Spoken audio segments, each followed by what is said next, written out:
Hi friends, welcome to Deepika reviews. Lakshmi నివాసం upcoming ఎపిసోడ్లో ఏం జరగబోతుందో తెలుసుకోవాలనుకుంటున్నారా? అయితే ఛానల్ను సబ్స్క్రైబ్ చేసుకొని సపోర్ట్ చేయడం మర్చిపోకండి. నేను సూటిగా మిమ్మల్ని ఒక ప్రశ్న అడుగుతాను, సమాధానం చెప్తారా అని లాయర్ తులసిని అడుగుతూ ఉంటాడు. అడగండి అని చెప్పి తులసి అంటుంది. మీ పుట్టింటి నుంచి వచ్చిన పులిహోరను మీరు కూడా టేస్ట్ చేయకుండా కీర్తికి ఎందుకు పెట్టారు? కారణం ఏంటి అని చెప్పి లాయర్ అడుగుతూ ఉంటాడు. కీర్తి వదిన ప్రెగ్నెంట్ అనే పులిహోర ఎవరు తినకుండా కీర్తి వదినకు పెట్టాము.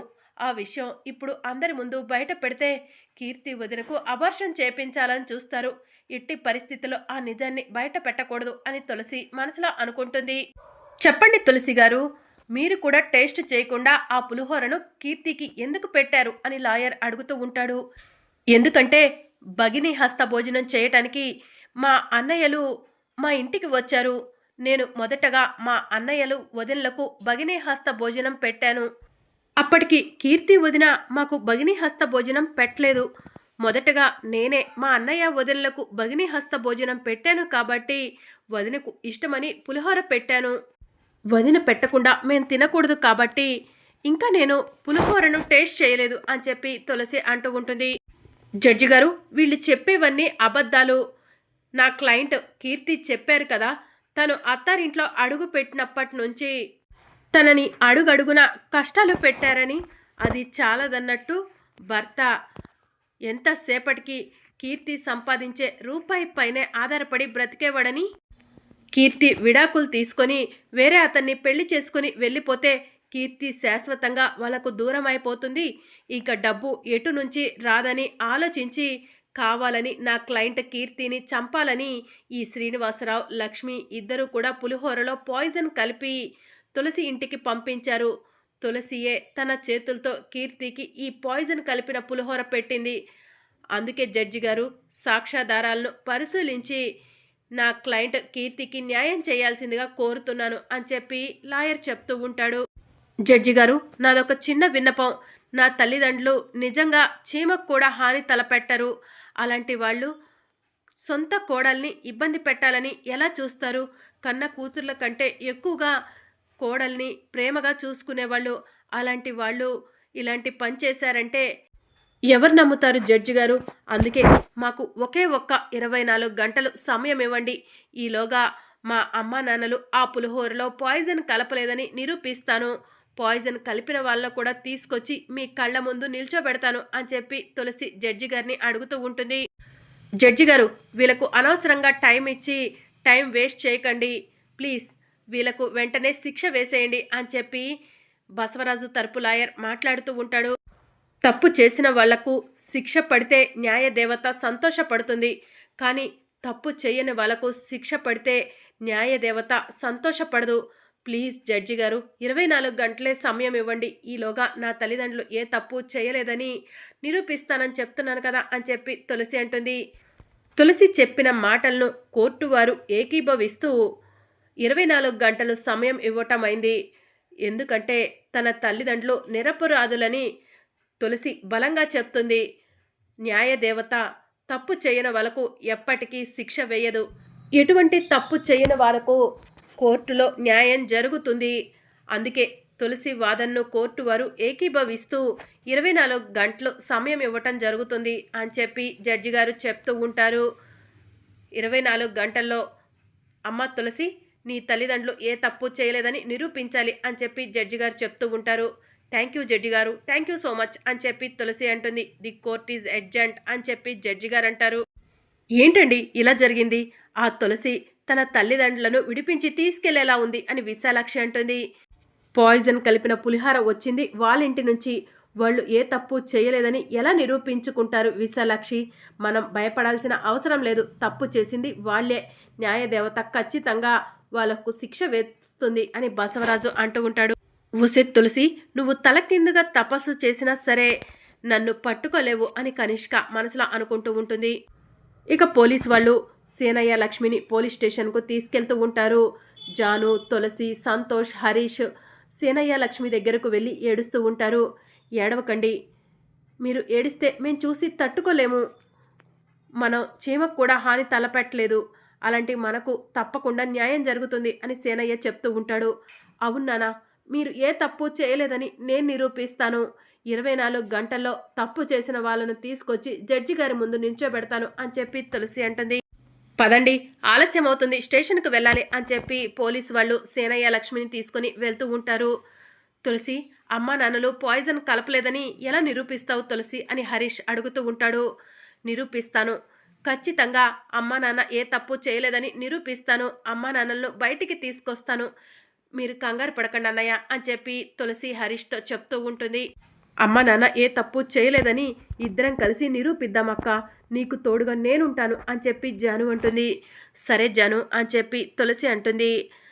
అక్క, అసలు ఆ రోజు పులిహోర ఎవరు తీసుకొచ్చారక్క అని చెప్పి తులసి అడుగుతూ ఉంటుంది. భగిని హస్త భోజనం పెట్టాలని అన్నయ్య వదిన్ను ఇంటికి పిలిచాను.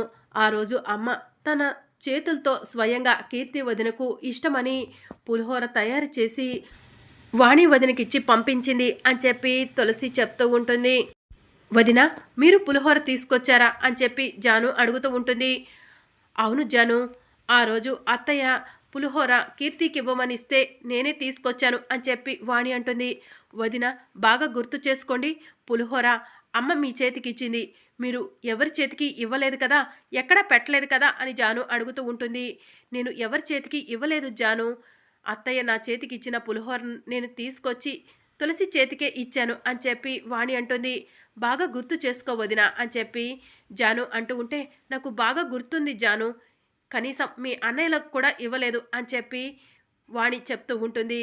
సరే వదిన, నేను కూడా అక్కతో పాటు అక్క వాళ్ళ ఇంటికి వెళ్తాను, పులిహోరలో పాయిజన్ ఎలా కలిసిందో తెలుసుకుంటాను అని చెప్పి జాను అంటుంది. సరే జాను, అత్తయ్య మావయ్య అమాయకులు, వాళ్ళు ఏ తప్పు చేయలేదు, వాళ్ళకు శిక్ష పడకుండా చూడాల్సిన బాధ్యత మీపైనే ఉంది అని చెప్పి వాణి అంటుంది. నీకు వాళ్ళు అత్తామామలైతే మాకు తల్లిదండ్రులు, వాళ్ళు నిరపరాధులని మేం నిరూపిస్తాము అని చెప్పి తులసి అంటుంది. థ్యాంక్ యూ తులసి అని చెప్పి వాణి అంటుంది. అసలు కీర్తి ఇలా ఎందుకు ప్రవర్తిస్తుందో అర్థం కావట్లేదు అని చెప్పి హరీష్ అంటాడు. ఇది కీర్తి వదిన తప్పు కాదన్నయ్య, కీర్తి వదినను వెనుకుండి ప్రోత్సహిస్తున్న వాళ్ళ తప్పు. కీర్తి వదిన అమాయకురాలు, ఎవరు ఏం చెప్పినా కూడా నమ్ముతుంది అని చెప్పి తులసి అంటుంది. ఇంకా ఆ కీర్తికే సపోర్ట్ చేస్తున్నావా తులసి, అమ్మా నాన్నలను పోలీస్ స్టేషన్లో పెట్టించింది, మన హరీష్కి విడాకులు ఇప్పించింది, రెండో పెళ్లికి సిద్ధమైంది, అలాంటి కీర్తిని ఎలా సపోర్ట్ చేయగలుగుతున్నావు అని చెప్పి సంతోష్ అంటాడు. కీర్తి వదిన దగ్గర నుంచి చూస్తున్నాను కాబట్టే ఇలా మాట్లాడుతున్నాను అన్నయ్య అని చెప్పి తులసి అంటుంది.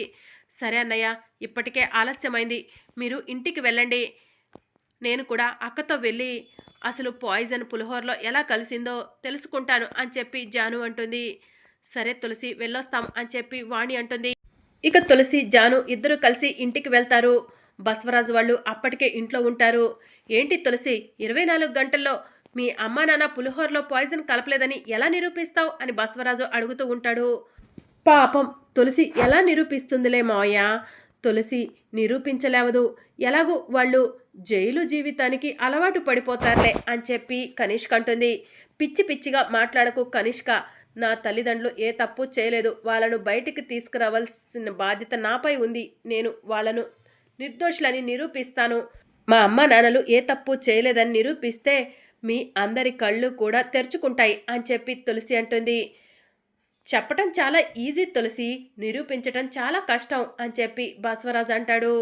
అక్క, వీళ్ళ మాటలు పట్టించుకొని కూర్చుంటే మనకు అక్కడ ఆలస్యం అవుతుంది, టైం ఎక్కువగా లేదక్క, తొందరగా అమ్మ నాన్న ఏ తప్పు చేయలేదని నిరూపించాలి అని చెప్పి జాను అంటుంది. అవును జాను, పద రూమ్లోకి వెళ్దాం అని చెప్పి తులసి అంటుంది. పాపం ఈ అక్క చెల్లెళ్ళు ఆ తల్లిదండ్రులను ఎలా కాపాడుతారో ఏంటో అని చెప్పి కనిష్క అంటుంది. కాపాడటమా అని చెప్పి బసవరాజు పకపకమని నవ్వుతూ ఉంటాడు. ఇక తులసి జాను ఇద్దరు కూడా రూమ్లోకి వెళ్తారు. అక్క, ఆ రోజు అసలు ఏం జరిగిందో క్లియర్గా చెప్తావా అని చెప్పి జాను అడుగుతూ ఉంటుంది. అమ్మ తన చేతులతో పులిహోర తయారు చేసి కీర్తి వదినకు పెట్టమని పంపించింది జాను. వాణి వదిన పులిహోర తీసుకొచ్చి నా చేతికి ఇచ్చింది, నేను దాన్ని కిచెన్లో పెట్టాను. కాసేపటి తర్వాత భగిని హస్త భోజనం పెట్టడానికి కిచెన్లో ఉన్న పులిహోరను తీసుకెళ్లాను. అసలు ఆ పులిహోరలో పాయిజన్ ఎలా కలిసింది, ఎప్పుడు కలిసింది అన్న విషయాలు ఏమీ తెలియదు అని చెప్పి తులసి అంటుంది. పులిహోరలో పాయిజన్ ఖచ్చితంగా కిచెన్లోనే కలిసి ఉంటుందక్క. కిచెన్లో ఏదైనా ఆధారం దొరుకుతుందేమో వెళ్ళి వెతుకుదాం పద అని చెప్పి జాను అంటుంది. ఇక జాను తులసి ఇద్దరు కలిసి కిచెన్ అంతా కూడా వెతుకుతూ ఉంటారు. కిచెన్లో ఎలాంటి ఆధారం కనిపించదు. ఇక అప్పుడే జానుకి ఏదో బ్యాడ్ స్మెల్ వస్తూ ఉంటుంది. అక్క ఏదో బ్యాడ్ స్మెల్ వస్తుంది అని చెప్పి జాను అంటూ ఉంటుంది. అవును జాను, వెళ్ళి చూద్దాం పద అని చెప్పి తులసి జాను ఇద్దరు కూడా గార్డెన్లోకి వెళ్ళి చూస్తారు. అక్కడ ఎలుక చచ్చిపోయి ఉంటుంది. ఎలుక చచ్చిపోయింది, ఆ ఎలుకే బ్యాడ్ స్మెల్ వస్తుంది జాను అని చెప్పి తులసి అంటుంది. ఎలుక పక్కనే పాయిజన్ బాటిల్ కనిపిస్తూ ఉంటుంది. ఇదేంటి, ఈ బాటిల్ మూత కూడా ఓపెన్ చేసింది, ఇందులో హనీయో ఏదో ఉన్నట్టుంది అని చెప్పి జాను అంటుంది. ఇక తులసి ఆ బాటిల్ తీసుకొని స్మెల్ చూస్తుంది.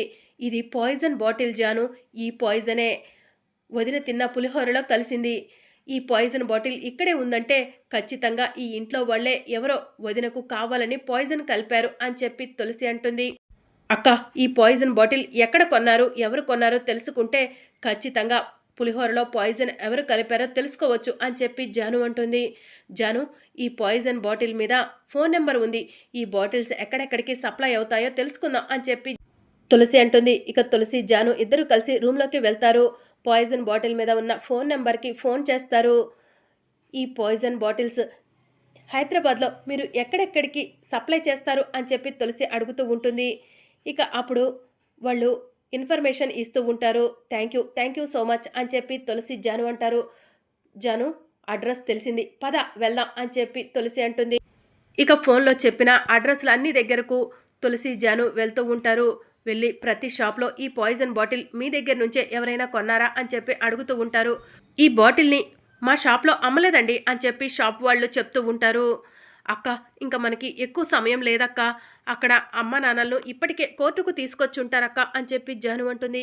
సరే జాను, ఇంకా 2 షాప్స్ ఉన్నాయి, ఆ 2 షాప్స్లో కూడా ఎంక్వైరీ చేసి నేను కోర్టు దగ్గరకు వస్తాను, నువ్వు ఈలోగా కోర్టుకు వెళ్ళు, అమ్మ నాన్నలకు శిక్ష పడేలా ఉంటే ఎలాగైనా సరే నేను వచ్చే వరకు శిక్ష పడకుండా చూడు అని చెప్పి తులసి అంటుంది. సరే అక్క అని చెప్పి జాను అంటుంది. ఇక మరోవైపు బసవరాజు కుటుంబ సభ్యులు అందరూ కూడా కోర్టు దగ్గరకు వెళ్ళిపోతారు. సేనయ్య లక్ష్మిని తీసుకెళ్లి బోన్లో నుంచోబెడతారు. జడ్జి గారు కూడా వస్తారు. 24 గంటల సమయం అడిగారు కదా జడ్జి గారు, మరి వీళ్ళు సాక్ష్యాలు ఆధారాలు తీసుకొచ్చారా అని చెప్పి కీర్తి తరపు లాయర్ లేచి నుంచొని అడుగుతూ ఉంటాడు. ఏమ్మా, 24 గంటల సమయం అడిగిన అమ్మాయి కోర్టులో ఉందా అని జడ్జి గారు అడుగుతూ ఉంటారు. ఇంకెక్కడ తులసి, ఇంకా తులసి కోర్టుకు రాలేదు అంటే సాక్ష్యం ఆధారం సంపాదించలేదు. ఈ శ్రీనివాసరావు లక్ష్మి నా కూతుర్ని చంపాలని చూశారు, వీళ్ళకు శిక్ష వేయండి జడ్జి గారు అని బసవరాజు చెప్తూ ఉంటాడు. జడ్జి గారు, మా అక్క సాక్ష్యం కోసమే వెళ్ళింది, కాస్త ఆగండి అని చెప్పి జాను అంటుంది. మీరు సమయం ఇస్తూ ఉంటే కోర్టు వారి సమయాన్ని వృధా చేస్తూనే ఉంటారు జడ్జి గారు, వీళ్ళకు వెంటనే శిక్ష పడేలా చేయండి, నా క్లయింట్ కీర్తికి న్యాయం చేయండి అని చెప్పి కీర్తి తరపు లాయర్ చెప్తూ ఉంటారు. కోర్టు వారు ఇచ్చిన సమయాన్ని ఈ శ్రీనివాసరావు లక్ష్మిల పెద్ద కూతురు తులసి వినియోగించుకోలేకపోయింది కాబట్టి, సాక్ష్యాధారాలను తీసుకురాలేకపోయింది కాబట్టి తమ కోడలు కీర్తిని చంపాలని చూసిన ఈ శ్రీనివాసరావు లక్ష్మికి జీవిత ఖైదు విధించడమైంది అని జడ్జి గారు చెప్పబోతూ ఉండగా, జడ్జి గారు ఆగండి, సాక్ష్యం తీసుకొచ్చాను అని చెప్పి తులసి అంటుంది. అందరూ షాకింగ్గా చూస్తూ ఉంటారు. సాక్ష్యం తీసుకొచ్చావా, బోన్లోకి వచ్చి సాక్ష్యం చూపించమ్మా అని చెప్పి జడ్జి గారు అడుగుతూ ఉంటారు. ఇక తులసి పరిగెత్తుకుంటూ బోన్లోకి వెళ్ళి నుంచొని ఈ సీసీ ఫుటేజ్ చూడండి జడ్జి గారు అని చెప్పి తన ఫోన్ని జడ్జి గారికి ఇస్తుంది. జడ్జి గారు సీసీ ఫుటేజ్ చూసి ఒక్కసారి షాక్ అవుతారు. పాయిజన్ బాటిల్ కొన్నది నా తల్లిదండ్రులకు కాదు, మా ఇంట్లో గెస్ట్గా ఉంటున్న ఈ కనిష్కనే పులిహోరలో పాయిజన్ కలిపి ఆ నేరాన్ని నా తల్లిదండ్రులపై వేసింది. ఈ కనిష్కకు శిక్ష వేయండి జడ్జి గారు, నా తల్లిదండ్రులు నిరపరాధులు అని చెప్పి తులసి చెప్తూ ఉంటుంది. మరి అప్కమింగ్ ఎపిసోడ్లో ఏం జరగనుందో తెలుసుకోవాలనుకుంటున్నారా? అయితే ఛానల్ను సబ్స్క్రైబ్ చేసుకోండి.